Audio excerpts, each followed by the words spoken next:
Hi, my name's Lucy Crow and I'm a tax specialist at MHA Henderson Loggie. In this video we're going to look at school fees planning. School fees can be very expensive for those looking at private education, but with the right tax planning there are significant tax savings that can be made. In this video we're going to look specifically at the savings for parents and grandparents with a family business.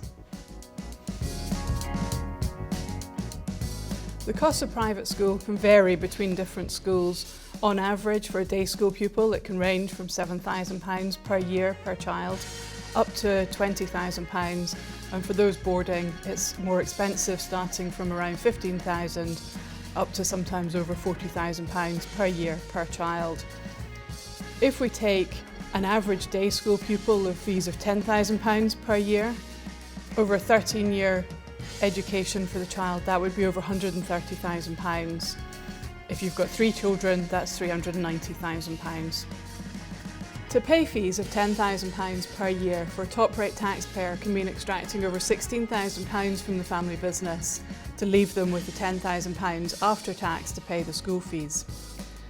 In this planning, we use a trust together with the family business to utilise the children's personal allowances to allow you to take £10,000 from the business with no tax, thus leaving £10,000 to go straight to fund the school fees. This gives a tax saving of potentially over £6,000 per year. Over a 13-year school career, this is a tax saving of over £80,000 per child, and therefore if you've got 3 children, that would be a saving of over £240,000. In this video, we've used £10,000 as an example of the school fees.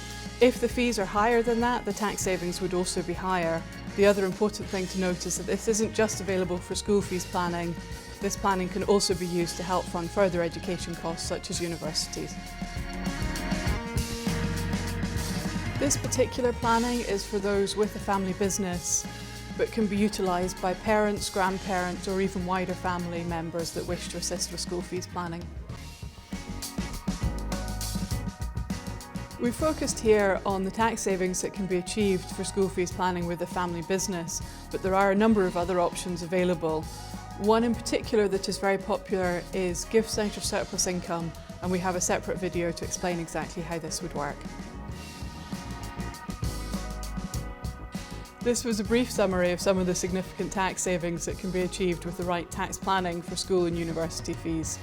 If you have any questions or would like some advice, please do not hesitate to get in touch either directly or leave a comment below. Thank you for watching.